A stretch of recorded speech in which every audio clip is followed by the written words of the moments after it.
Hello and welcome to Special Stage here in the strange and eerie surroundings of Carwent for the penultimate round of the 2013 REIS Get Connected MSA Asphalt Championship.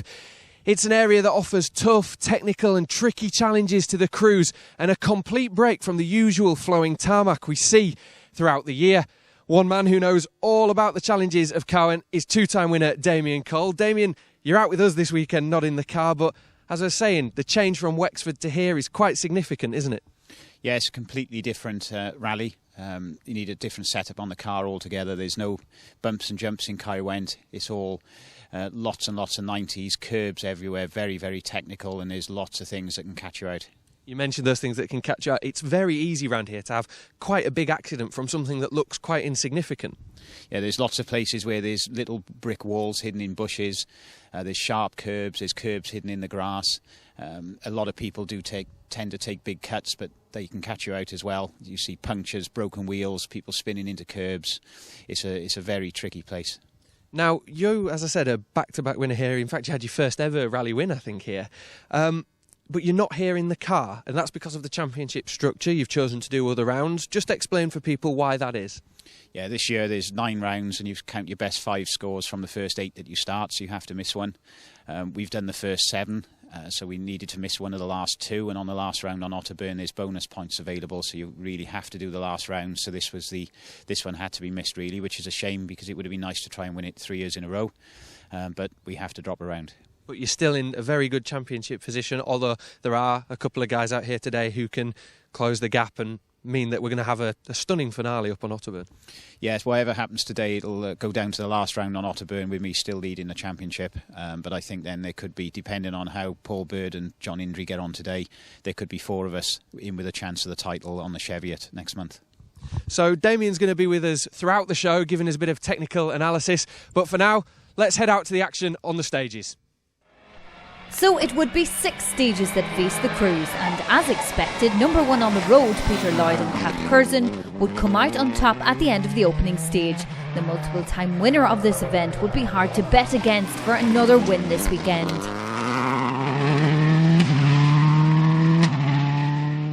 Paul Bird and Ally Davies would be bringing mixed experience to this round. A first-time visit for Bird, and the mistakes were happening from the very first stage. This overshoot costing the pair some time and showing just how easy it is to make a mistake, this time luckily not a serious one. With a new car lined up and the Darien as good as sold, it would be slightly cautious run for John Indry and Keith Hounslow.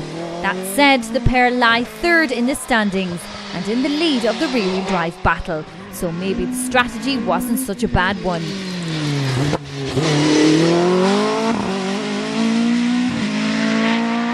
Some good results for Ian Kenvin and Ian Meakin on previous rounds had gone somewhat unnoticed, but here at round 8 it would be a very different story.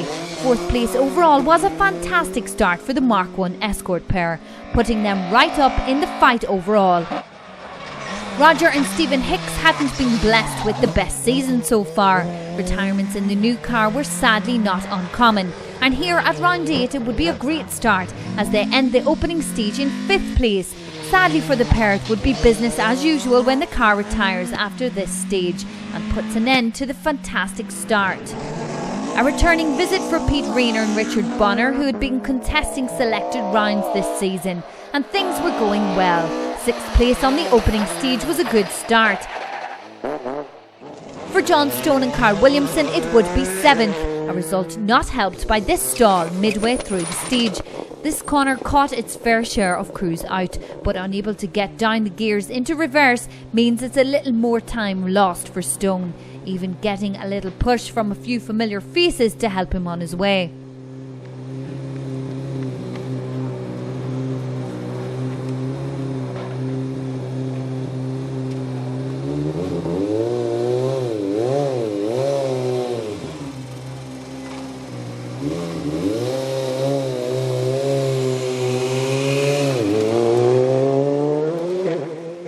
For Gary Lacroix and Paul Hollingham, it would be a very early scare.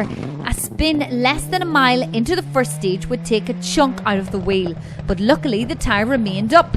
They get to the end of the stage cautiously before assessing the damage, and and the lost time puts them in 8th place for now. A good result here last year wasn't shining through for Bob Fowden and Paul Williams. The B13 leaders had finished on the podium here last year, but for now things were going a little slower in 9th place. And rounding out the top 10 would be Matt Beebe and Paula Swinscoe. The pair hadn't had the best of starts to the season, but last time out at Wexford, things started to look better. A good start here was going to put them in good spirits for the rest of the event.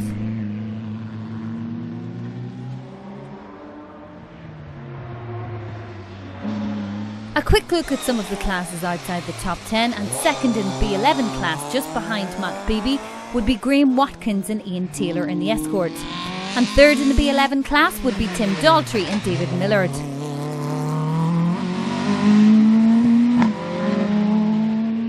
Rob Tite and Jason Sugden start the day well with a lead in the N4 class after the opening stage.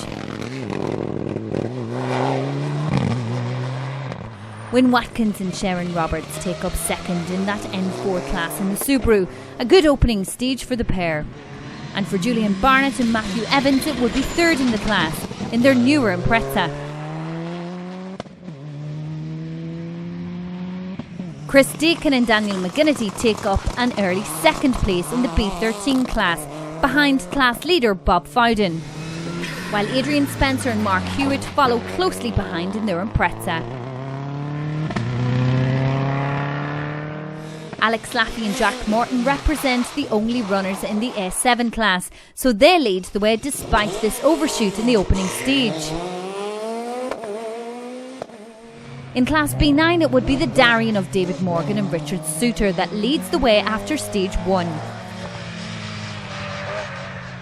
The Nova of Ian Barnard and Andy Bull taking up second in the class and looking to be well on the pace too. For Dale and Mark Clatworthy, it would be the class lead in B10, this early lead setting them up for a good run this weekend.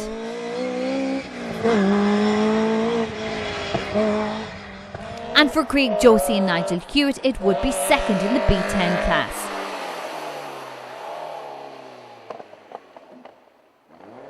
So after the opening stage, here's how the results look.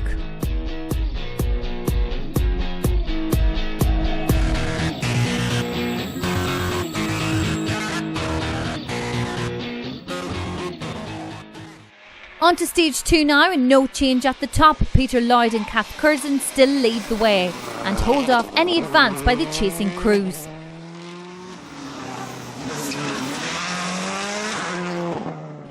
The advantage for Lloyd was now up to 30 seconds, a lead that Paul Bird and Allied Davies were trying to change, but at this stage it just wasn't happening for the championship hopefuls. No change either for John Indry and Keith Hounslow. They keep the Darien on the road and in third place, going well still, and despite losing time to the leaders, they were managing to keep everyone else at bay. It would be close though, with just 3 seconds separating Indry in third and fourth place Ian Kenvin and Ian Meakin. The Mark 1 pair making good progress on the stages and keeping well in the fight at the top.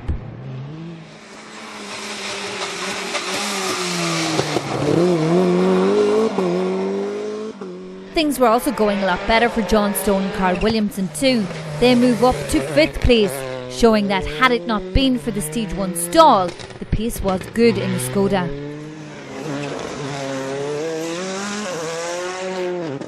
Gary Lacroix and Paul Hollingham improve the pace on this loop too.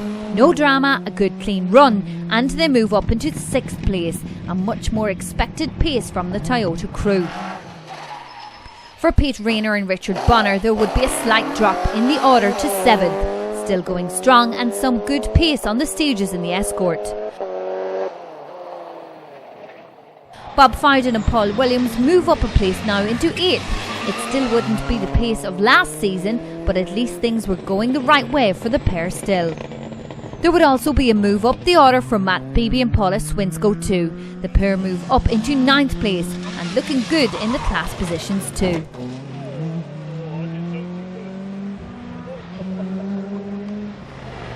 So rounding out the top 10 now would be Rob Tite and Jason Sugden. The pair remain in the lead of the N4 class, and with the current season's non-finished record, this was something to be pleased about.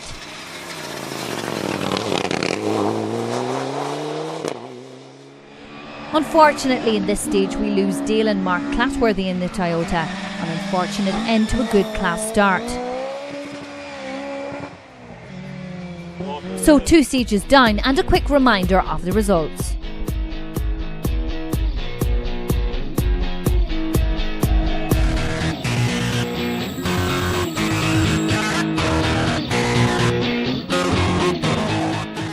Peter, you've picked straight up from the last time I did an event with you, and you're straight back at the front, leading through 2. Yeah, we are, yeah, you're right there. I think I've kept the same pace on yours I did on Epping. We've had 2 good stages now, with about 30 seconds in the lead. You know, if I can go out and do a little bit more, then I can back off for the last 2, hopefully, and cruise home to another win. But, you know, Caerwent is a very cruel place on cars and everything. Never say never, you just do not know.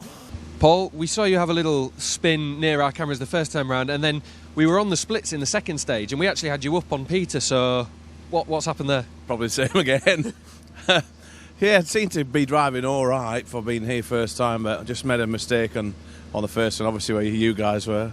11 miles of stages, and you were on the only corner I made a mistake on. And yeah, similar mistake again, just ran in a little bit hot and probably driving instead of listening, so... But yeah, it's okay. It's a tricky little rally, so we've just got to try and keep it nice and neat now, which is very difficult here.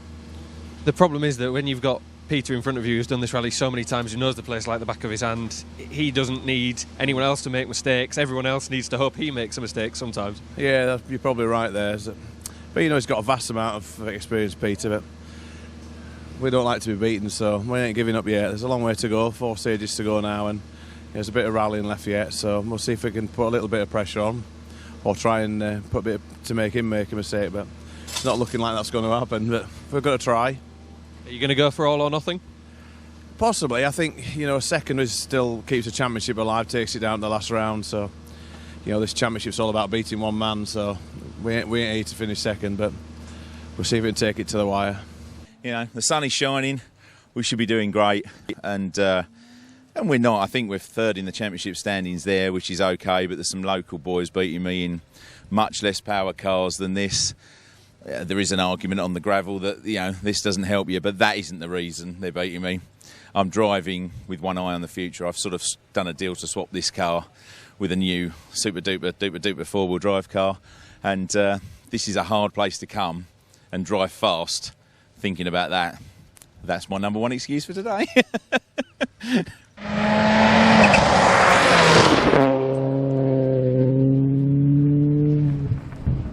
Ian, it's another cracking start to a rally, you know, up to 4th in the championship standings. 4th, yeah, we're going well at the minute. We've had the weather, which is another good result. Just got to keep it on the island now, and hopefully we get a good result at the end of the day. Just changing tyres now, so... It's a type of rallying that arguably doesn't suit a rear-wheel drive car in some ways, because there's not much room to throw the back end out, is there? There's no room for error around here. I mean, you've got to just keep going and keep it nice, neat and tidy, and get it round. So yeah, we're doing all right, doing well at the minute. John, despite a spin we saw you have, seems like it's going okay. Yeah, it's not bad. I mean, we're not on the ultimate pace, but it's important that we finish to get some points. We've only got 3 points, and we need the next 2 rounds to get our maximum points, really. So it's sort of one eye on that, really. Caerwent is truly an unforgiving place. There's plenty of places to have offs, and you had a little bit of a moment. Yeah, a bit of a whoopsie. I wasn't completely listening to Carl, but I've just nearly done the same again on the same stage. So I need to concentrate more, I think.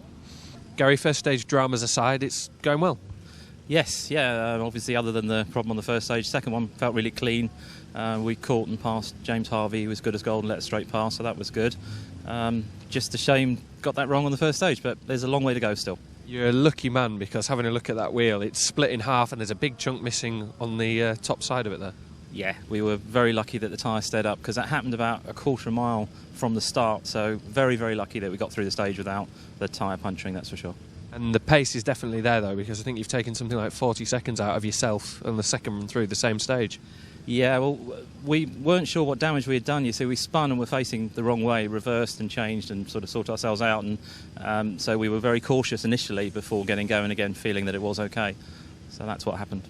So, with the rally nice and tight on the timesheets, it's time to borrow a phrase from my colleague, John Desborough. Damien, let's get on some splits. Yep, we'll see how they get on stage 3. Peter Lloyd leading the rally by about 30 seconds.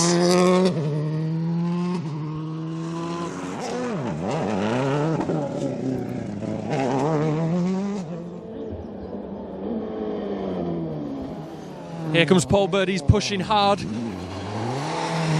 got him, he's 1 second up on Peter Lloyd halfway through the stage.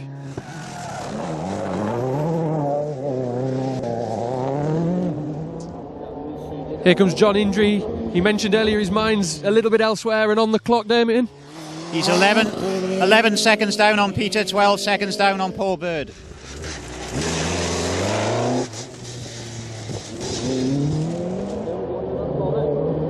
John Sterney had a little off this morning, but he says he wants to score good championship points here. How's that going for him, Damien? I've got him 8 seconds down on Peter Lloyd and 9 seconds down on Paul Bird. Despite the times being close at the midpoint, the end of the stage would tell a different story. A puncture picked up by Peter Lloyd at this point in the tight quarry section would drop him a lot of time. And that means that Paul Bird now moves up to just 3 seconds off the leader going into the next stage.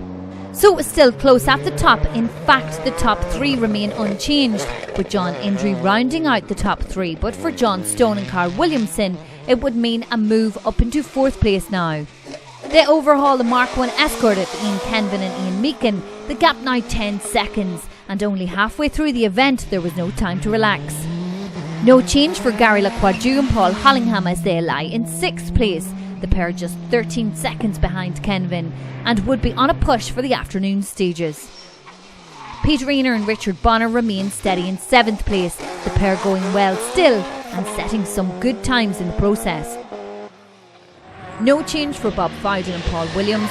They are unable to advance up the results anymore at this stage and remain in 8th place.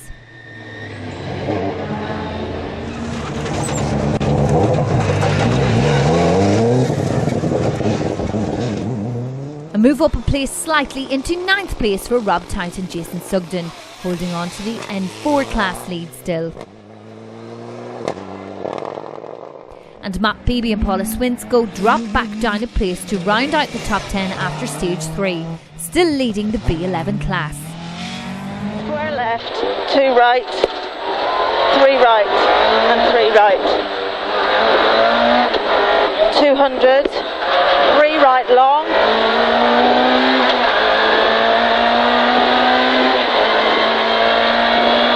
100, 3 right long.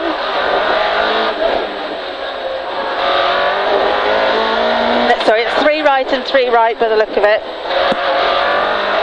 And then 200 square left.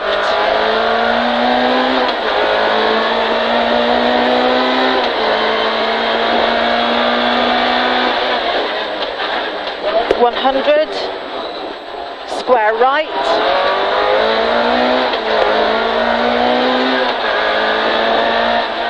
150, turn square left and square right.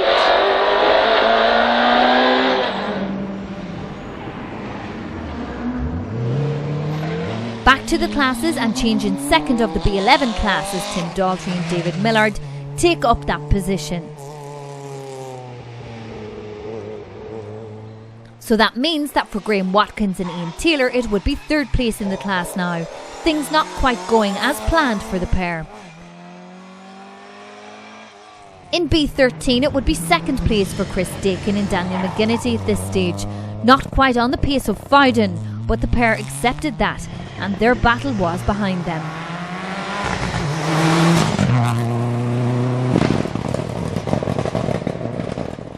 Closest of which was Adrian Spencer and Mark Hewitt, the pair going well but unable to gain any places in the class at this stage. Alex Laffey and Jack Morton continued their run in Class A7. No more mistakes this time out. In the N4, it would still be Rob Tout that leads, with Wyn Watkins and Sharon Roberts remaining second in that class still, at the midpoint of the event.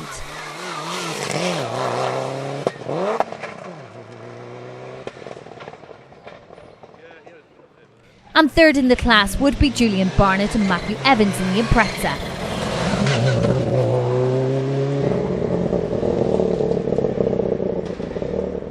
No change for David Morgan and Richard Suter in the B9 class, as they still lead the way.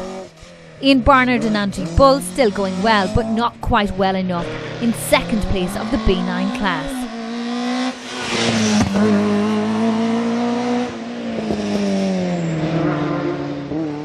And one runner in B10 leaving the class lead to Craig Josie and Nigel Hewitt. Midway through the event, and a reminder of the results.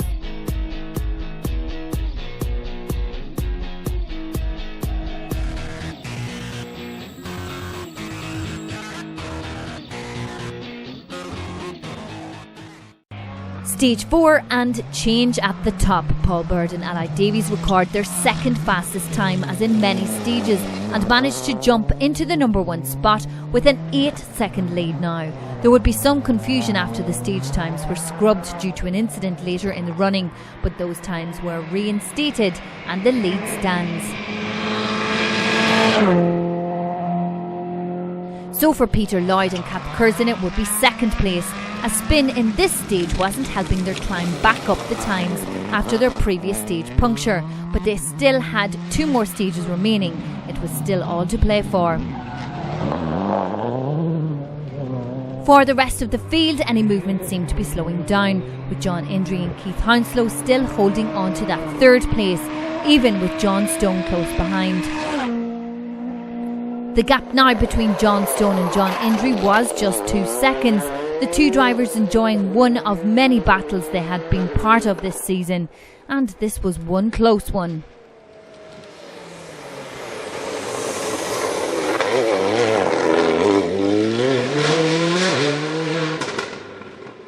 Things were still going the right way for Ian Kenvin and Ian Meakin. They remain in 5th place and still holding second of the rear-wheel drive crews behind Indry.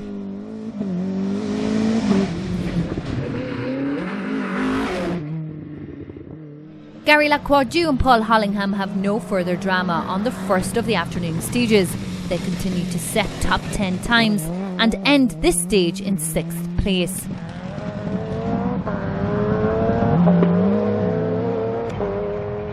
Pete Rayner and Richard Bonner remain in 7th. The gaps either side were okay, but certainly not comfortable enough to let them back off at any stage.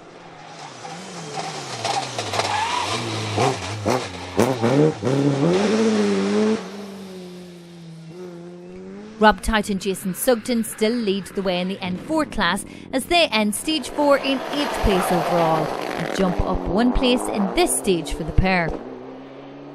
And for Bob Fowden and Paul Williams, it would be a step back down into 9th. They still lead the way in the B13 class though at this stage.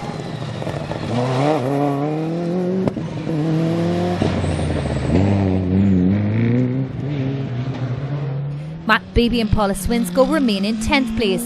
No advance back up the results, but it was still looking good for the class results as well as a good overall finish.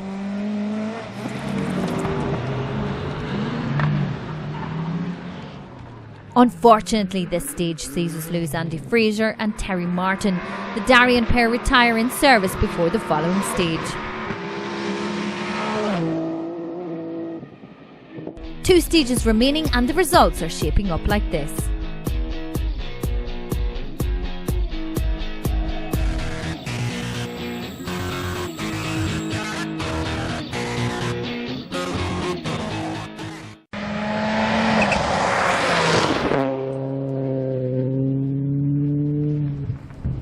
I think it suggests that earlier on it was the spins that was costing you time. It wasn't a lack of pace, it was just a couple of mistakes.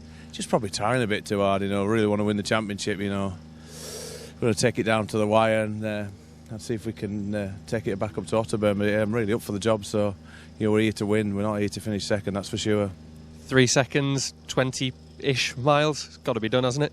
Yeah, possibly, but Peter's a good driver, good car, he knows this stage, he's inside out here, so it's new to me, but no excuses. Just got to get on with the job and see if we can take that win back up to Penrith. Peter, it's getting a bit hairy now, isn't it? It is getting bloody hairy, worse than me, I think. Yes, well, we had 2 good stages, then a puncher, then a spin, but apparently they cancelled last stage. I don't know what they're doing. I don't really care whether they cancel or not. I'll just get on with the rally and try and win it fair and square, you know. See what happens. I suppose there's nothing you can do now other than go flat out and wait to see what's printed on the sheets at the end of 6 stages. Yeah, that's right. We've got 2 more stages. What will be, will be. I will be going as hard as I can. I'm sure Mr. Bird will be doing the same. So, you know, one of us will win it, but at the moment, we don't know which one. Stage 5, the penultimate stage, and change once again at the top with Peter Lloyd and Kath Curzon taking back their place at the top of the results with just a 2-second lead going into the final stage. So it really would be all to play for. Paul Bird and Ali Davies unable to fend off the advances of the multiple-time winner to hold the lead they briefly had. But with that small margin, it would be a close battle to the finish. John Hendry and Keith Hounslow had managed to open up the lead over John Stone a little in this stage. The gap now up to 9 seconds. Third place still theirs, but still one more stage to keep hold of that.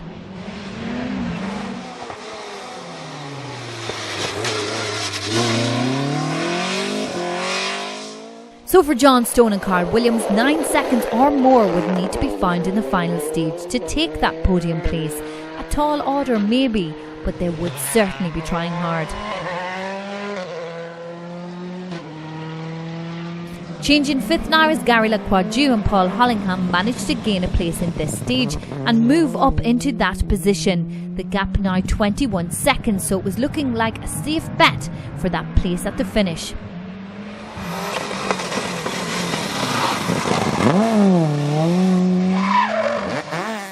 So it would be a slight disappointment in this stage for Ian Kenvin and Ian Meakin, but with 6th overall still theirs and the runner-up place in the class, it certainly wasn't anything to complain about going into the final stage. Peter Ayner and Richard Bonner were still going strong in 7th place, good times and no problems keeping them well inside the top 10.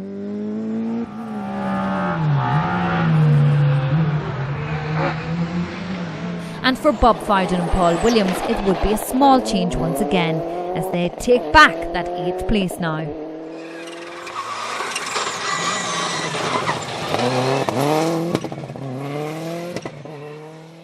Which means for Rob Tout and Jason Sugden, it would be a drop back down into 9th place, still in the lead of the class though.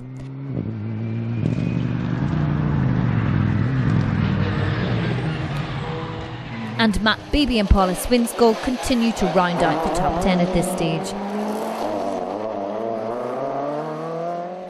Just one more stage remaining and the results look like this.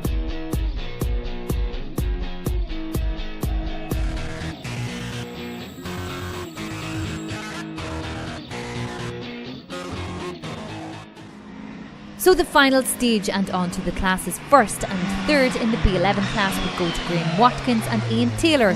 A good start ending in 3rd for the pair. So it's a move up to 2nd in B11 for Tim Daltrey and David Millard. The Peugeot pair having a good run this weekend. But taking victory in the class would be Matt Beebe and Paula Swinsko. The pair missing out on a top 10 finish though. The class win would have to do for now. In the N4 class there wouldn't be any change, with Julian Barnett and Matthew Evans taking 3rd in the class.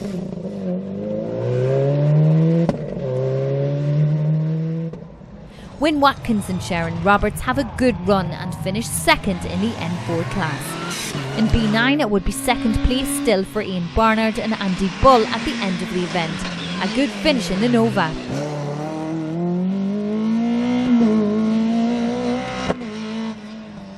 But for David Morgan and Richard Suter, it would be the class win that they had held all day at the end of the event.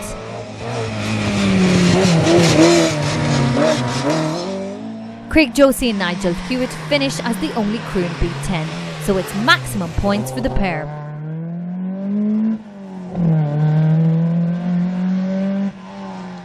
Unfortunately, the final stage would claim another crew as we lose Chris Rice and Tony Bassett in the final miles. So on to the top 10 now, and in a last stage push, it would be Alex Laffey and Jack Morton who take up 10th place at the expense of Matt Beebe. They also take the Class A7 win to make it a full house of class wins this season. Rob Tite and Jason Sugden finished the event in 9th place and in the lead of the N4 class. But with retirements in all but one other event this season, this finish was a boost needed for the outgoing N4 champions.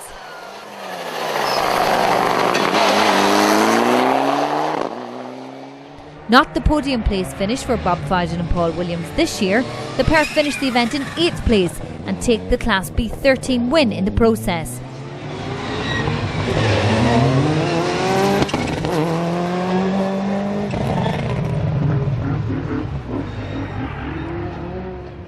No change after a consistent run all day for Pete Rayner and Richard Bonner as they take 3rd in the B12 class battle and end the event in 7th overall.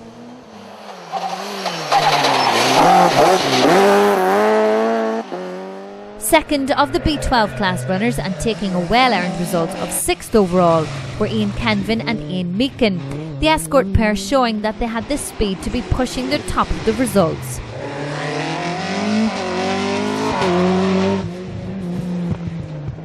After a rough start, it would be a good 5th place finish for Gary Lacroix and Paul Hollingham. They end the day in 3rd in class. The gap ahead not something that would have changed though, even without the stage 1 problems. And after problems of their own on the first stage, it would be 4th for John Stone and Carl Williamson. The pair finish 2nd in the class and net themselves some good championship points in the process.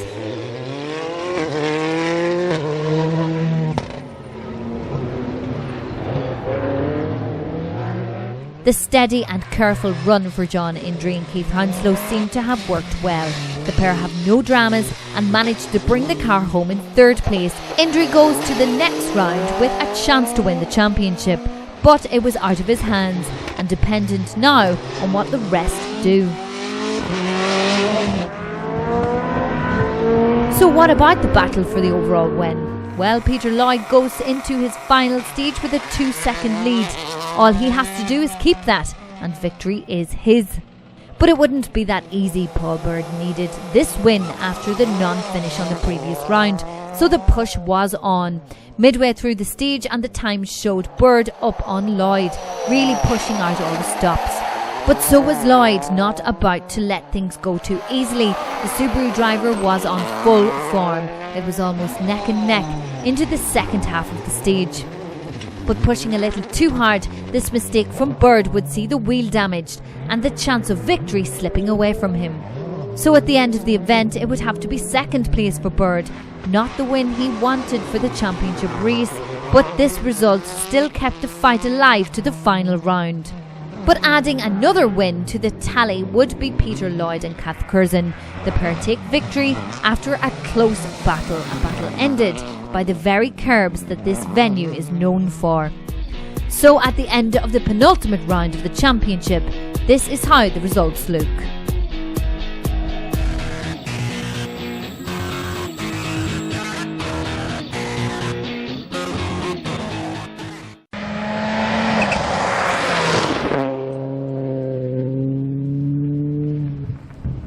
Peter, a great win. It was a close run thing towards the end, but that final stage you pulled out the lead you needed.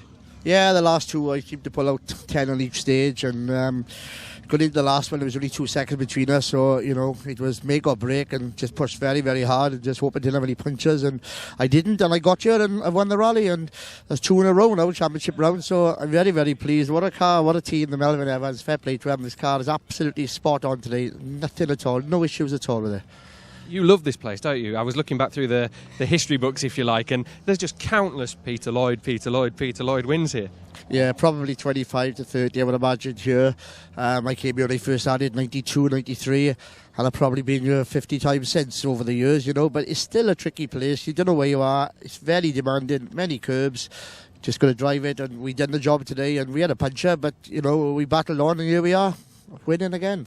That rounds off your asphalt season. We won't be seeing you on Otterburn, so I guess the focus now switches to next year. More of the same, or more rounds? I just I'm too old to do championships now, you know. I just do what I feel like when I feel like. Couple of rounds next year. First one be epic. I'll probably do 3 or 4 rounds, you know. It's a good championship and I enjoy coming here and a good bunch of boys. And, you know, fair play to Paul Burt, never been here before. And to do what he's done is absolutely remarkable. When he gets an S12, he'll even be slower. So, what do you do? Because he's having a Subaru for next year. I don't know why, but there we are. Paul, it was 2 seconds going into the final stage and you had to push, you knew you had to push, and sometimes when you push these things happen. Yeah, there's nothing left really. I just tried as hard as I can. Probably tried a bit too hard, but I didn't make any mistakes really, so fair play to Peter. He drove well all day and I had nothing left. Just give it, I'll give it 110%, but never mind, we've got Otterburn, so we've still got a good chance, so just need to beat his lordship, and I'm more than capable of doing that, that's for sure. That's the thing, isn't it? Despite the result, the disappointment of not winning this rally, you're still right in the championship hunt. Yeah, that's right. You know, we've gone to places that I haven't been to before, so we've never been off the roster really all year when we finished. So I've had a couple of wins and a few seconds and thirds, but we're going out the wire, so I'm more than capable of doing it. So I just better get a bit of training done. Suit's getting a bit tight on me, so yeah, I'm pleased with today. So the aim was to finish first or second, so I've got to be happy with finishing second. Better than third. John, OK, it's not first and it's not second, but the job is done from your point of view. The car's in one piece and you've scored enough championship points to keep the opportunity alive on Otterburn. Yeah, absolutely. I mean, it's hard when you're driving, you know, to keep the car absolutely pristine, which is what it is. Though I can't say that I enjoyed the start of the day, but to be fair, me and Stoney had a bit of a battle there, and I think we've ended up just a couple of seconds ahead of him, so his brakes were steaming like a choo-choo train at the end, so I reckon he was trying. So yeah, we've had a good day. The organisers put on a great thing. I've got to thank my navigator Keith Hounslow. He's not registered for the championship, but you know, he was keeping the reason this car's got, you know, all the bits pointing on it is down to him, nothing to do with me. So yeah, quite, you know, a reasonable day, we'll put it down as that. But we're standing here and, you know, I've managed to take the mickey out of those two, so what's not to like? The championship is still alive, of course, but do you go to Otterburn thinking, well, you're going to need retirements to go your way, and also, as you say, the car is someone else's now, you know? Yeah. This is not the time to ask me. Let me think about it over the next 2 days. I drive the van and trailer with my mechanic Richie, and he's dreading the next 4 hours because I'll just be boring him stupid about, what should we do? Should we do this? But we'll see. It's hard to drive something when it's not going to be yours anymore. Sorry, it's hard to drive it fast, you know. So just in case, you know, we don't see you or whatever, I'll be back. You'll be back. And what will you be back in? Kicking their arses. What is it? Subaru S12B, hopefully. So it's like one of these things, isn't it? Apparently you just get in it, turn the radio on, it makes you a cup of tea and you win the rally. That is as far as I can tell.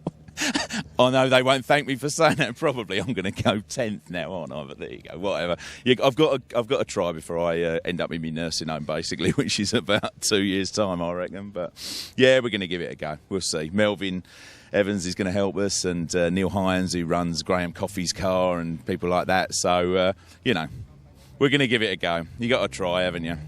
So the champagne is on ice, both here in Carwent and in terms of the championship. It'll come down to this: 10 stages, 1 event, plenty of drivers, and 1 man will walk away the 2013 REIS MSA Get Connected Asphalt Championship, and you'll see it all right here on Special Stage. So as the championship draws to a close, we find ourselves with any of 4 drivers in with a chance of being crowned 2013 REIS Get Connected Asphalt Rally Champion.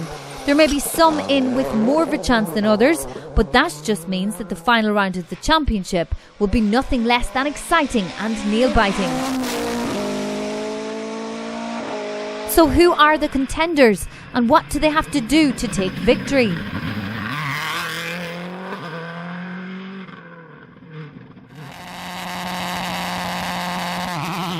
Damien Cole comes into this final round with as good a chance as any. This season hadn't gone quite as well as last, having been forced to settle for plenty of podiums but not the wins, something which became worse on the Jim Clark when he would record an unusual DNF.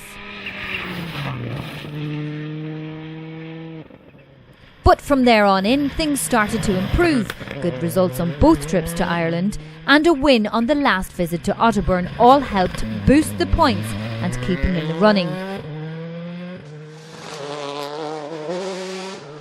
So what needs to be done? Well, essentially Cole has to win the final round, but could afford a little more slack than some. Second to Steve Simpson win would still be good enough for the championship, but second to Paul Bird wouldn't.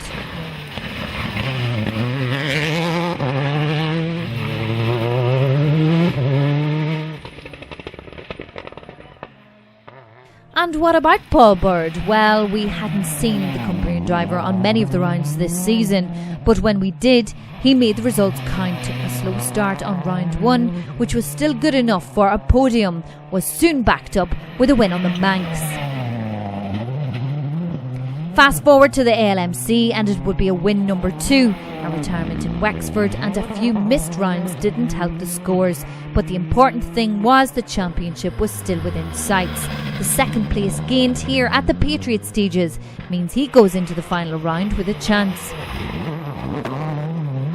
So what does he need to do? Well, he needs to win. It's as simple as that.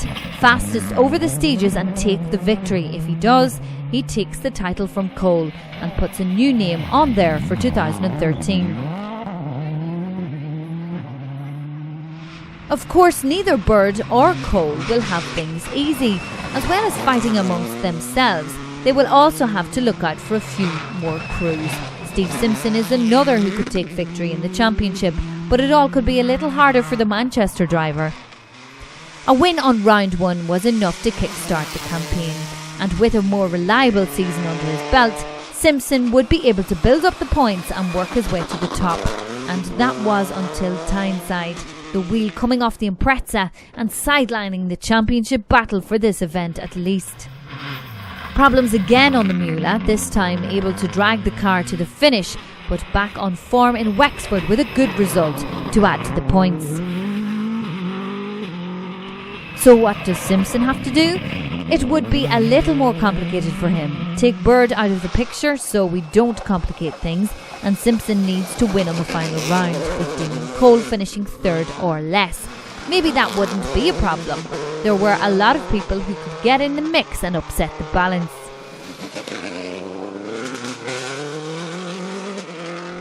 John Indry is the outsider, never really expecting to be challenging for the overall win. This was just a bonus, but in some ways this was out of his hands, and all he could do is sit back and watch the fight. For Indry, the wins were not what got the points building up. Good finishes and a reliable car were key to some good results. If this championship went the way of Indry, it would be testament to consistency and reliability. So what does John have to do? Well, everything and nothing to win the championship. He must get a good result, ideally a win, but after that it would be out of his hands. The result most probably needing to see non-finishes for all of the main contenders if he was going to lift the title.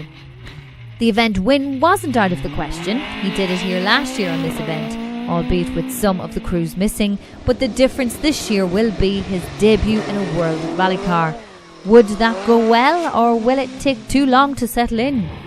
Is it possible 3 top drivers all not finishing? Well, on any normal event, maybe not. But with the battle promised for this final round, the pace will surely be at the highest it has ever been.